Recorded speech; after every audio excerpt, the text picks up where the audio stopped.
ওরে, কতবার তোকে বলছি কালকের দিনটা থেকে যা না বাবা। কত বছর পরে আসলি দিদার বাড়ি। কোথায় দুটো দিন থাকবি, ঘুরবি ফিরবি। তোর দাদাকে বলবো পুকুরের মাছ ধরে দিতে, তাই রেঁধে তোকে একটু তৃপ্তি করে খাওয়াবো। তা না, সকালে এসে পরের দিন ভোরেই চলে যাবি, তা কি হয় নাকি? দিদার দাবি ন্যায্য বটে, কিন্তু তা আমার পক্ষে রাখাটা এখন একটু মুশকিলের। নতুন চাকরি পেয়েছি, এখনও 1 মাসও হয়নি। ম্যানেজার বেশ কড়া ধাঁচের লোক। কামাই করা, দেরি করে অফিসে ঢোকা একদম বরদাস্ত করেন না।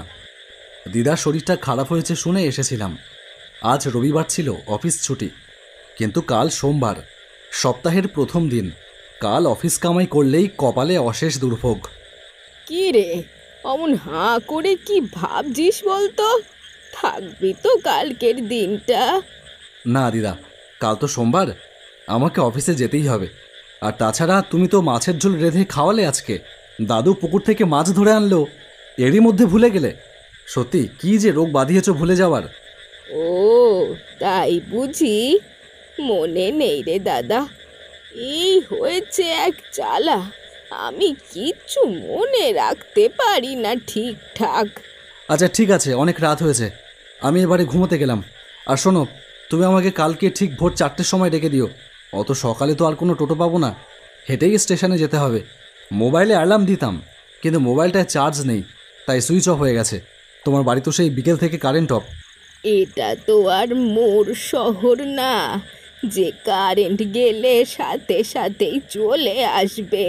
বিকেলের ঝড়ে কোথায় গাছের ডাল তারের ওপর এসে পড়ে আছে, সেসব ঠিক হতে হতে কাল সকাল, তারপরে কারেন্ট আসবে। ঠিক আছে, আমি তোকে ভোর 4টে ডেকে দেবো ক্ষণ। তুই তাহলে এখন ঘুমোতে যা।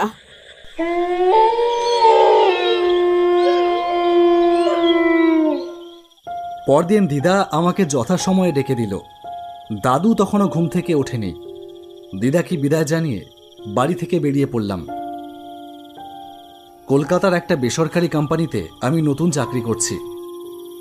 ভোর 5টার ট্রেন ধরে বারাসাতে পৌঁছে সেখান থেকে 11টার মধ্যে কলকাতার অফিসে আসতে হবে। দেরি হলেই ম্যানেজার খাতায় লাল কালি দেবে, মাইনে কাটবে, সেই সাথে দাঁত খিঁচুনি তো রয়েছেই। পাটুলি গ্রামের ভেতর দিয়ে সরু মাটির পায়ে চলা পথ। এই সময়ে আকাশের কালো অন্ধকার কিছুটা ফ্যাকাশে হয়ে আসে, কিন্তু আজ যেন তেমন কিছুই হয়নি। আজ বেশ অন্ধকার। কৃষ্ণ তৃতীয়ার চাঁদ আকাশে তখনও উজ্জ্বল। পাটুলি গ্রাম পেরিয়েই একটা মস্ত পুকুর, উঁচু পাড়, পুকুরের পাড় ঘেঁষে সংকীর্ণ পায়ে চলা পথ। এই পথেই এর আগেও দাদুর বাড়ি এসেছি বেশ কয়েকবার, কিন্তু আজ কেমন যেন গাটা ছমছম করছে। বিশেষ করে এই পুকুর পাড়ে আসবার পর থেকেই গায়ে কেমন যেন কাটা দিচ্ছে, কি যেন ভয় মনে চেপে বসেছে। আমি বরাবরই সাহসী, ভদ্রুতের ধার ধারি না, কিন্তু আজ কেন যেন মনে হচ্ছে যেন শরীরটা ভারী হয়ে আসছে ক্রমশ। কিসের ভয়ে সেটা বুঝতে পারলাম না। মাঝে মাঝে পচা মাংসের গন্ধে নাক এঁটে আসছে। জঙ্গলের ভেতর কুকুর বেড়াল মরলে যেমন গন্ধ হয়, এই গন্ধ কিন্তু ঠিক তেমন গন্ধ নয়। এ যেন অন্যরকম পচা গন্ধ। এই গন্ধ আমি আগে কখনো পাইনি। অন্ধকারের ভেতর আমার মনে হলো কেউ যেন আমার পিছু নিয়েছে। আমি পেছনে কার যেন পায়ের শব্দ পাচ্ছি। দাঁড়িয়ে পড়লাম। তারপর ভয়ে ভয়ে পেছনে ঘুরে তাকাতেই কাউকে দেখতে পেলাম না। আমি আবার হাঁটা শুরু করলাম। আবার সেই পায়ের শব্দটা শুনতে পেলাম। ভয়ে চমকে উঠে আবার দাঁড়িয়ে পড়লাম। সামনের পথ অন্ধকারে অস্পষ্ট হয়ে আছে। কতগুলো কুকুর যেন এক নাগারে ডেকেই চলেছে।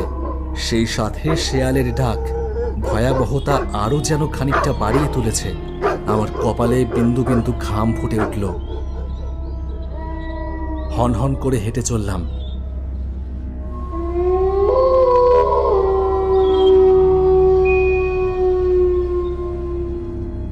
কিন্তু কি অদ্ভুত কাণ্ড!